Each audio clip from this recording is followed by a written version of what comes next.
हम सभी जानते हैं कि जब भी कहीं नमाज जनाजा या तदफीन का मरहला होता है तो लोग इस तरह प्यार मोहब्बत में पहुंचते हैं और अपने प्यारों को जुदा कर अपने हाथों के साथ मिट्टी के हवाले करते हैं।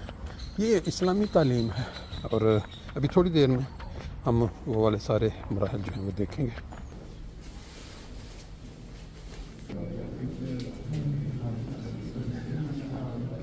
जी अभी आपने देखा कि जनाजा और तदफीन से कबल थोड़ा आखिरी दफ़ा चेहरा देखना जिसको कहते हैं आखिरी दीदार, उसके अंदर दोस्तों ने हिस्सा लिया और अभी नमाज जनाजा होगी।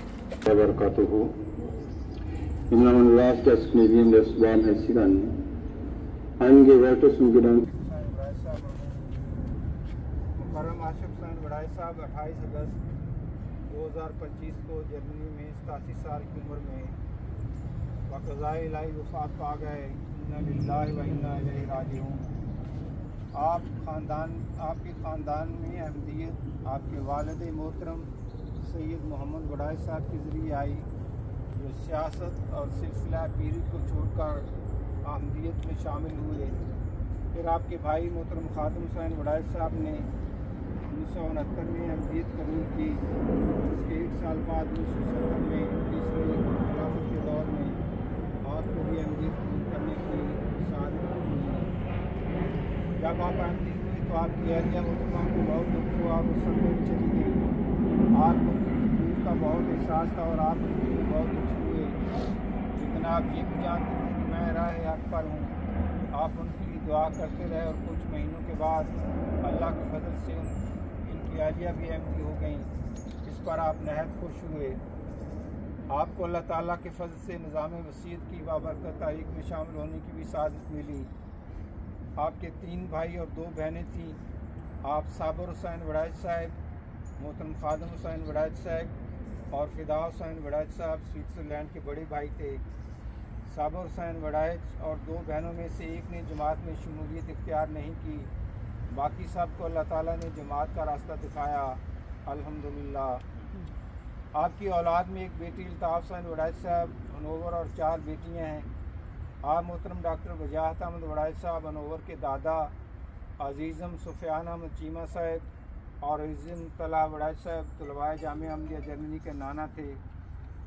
आप मोहतरम मुनीर अहमद कालो साहब पाकिस्तान सियालकोट और मोहतरम जुल्फ़कार अली चीमा साहब जर्मनी बेंज़ाइन, मोहतरम डॉक्टर राशिद अहमद वड़ाई साहब फ़िलाडेल्फिया अमेरिका और मोहतरम अब्दुल वहीद वड़ाई साहब शहीद जर्मनी के सूसर थे।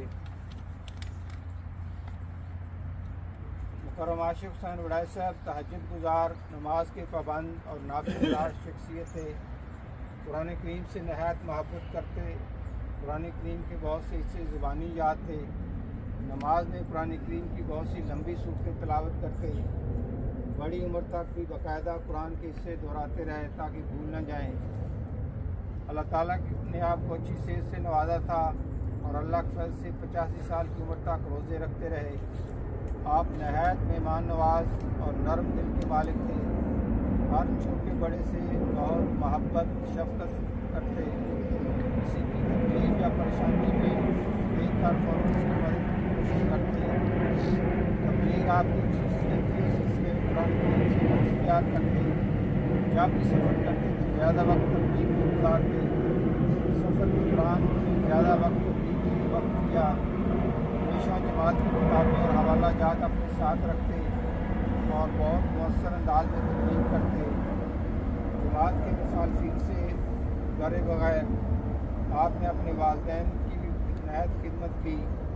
बड़े भाई होने के नाते हमेशा अपने सब बहन भाइयों से वालिद की तरह मोहब्बत का ताल्लुक़ रखा और इज़्ज़त और शफ़क़त के साथ उनका ख्याल रखा। आप नहायत अच्छे अखलाक के मालिक थे।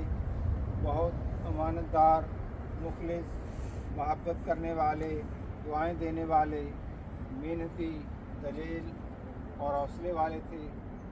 दीन की खिदमत के लिए हमेशा तैयार रहते और अपनी औलाद को भी हमेशा खिलाफत और जमात से जुड़े रहने की तलकीन करते।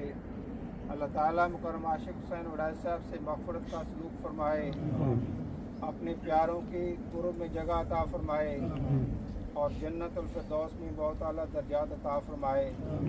अल्लाह ताला मुक़र्रबीन और ख़ास तौर पर उनके ख़ानदान को जमात और इंसानियत की खिदमत का बेहतरीन मौका अता करे। आमीन सुम्मा आमीन।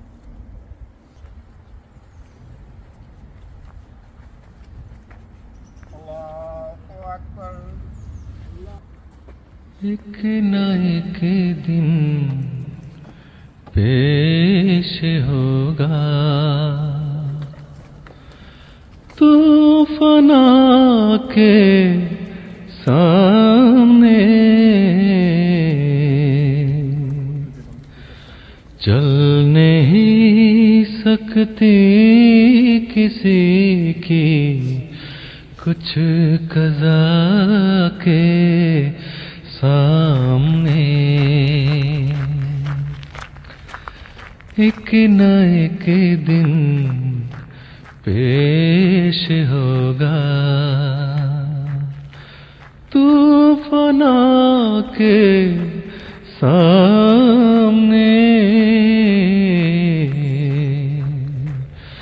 चल नहीं सकती किसी की कुछ कज़ा के सामने।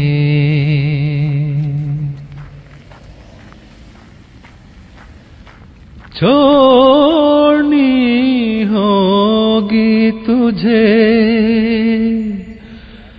दुनिया पानी एक दिन, छोड़नी होगी तुझे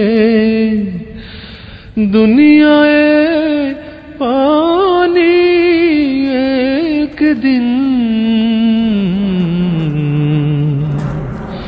हर कोई मजबूर है हुक्मे खुदा के सामने।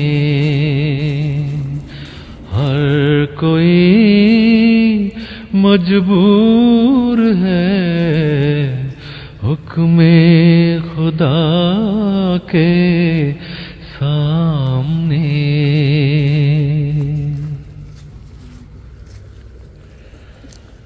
मुस्तकिल रहना है लाज़िम ए बशर तुझको सदा,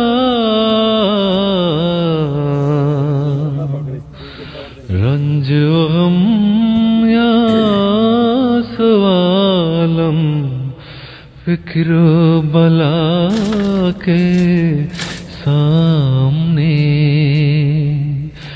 रंज गम या सवालम फिक्र बला के सामने।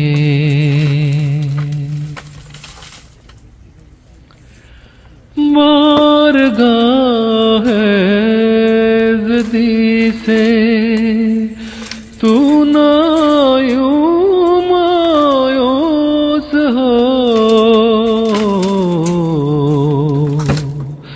मुश्किलें क्या चीज़ है मुश्किल कुशा के सामने। मुश्किलें क्या चीज़ है मुश्किल कुशा के सामने।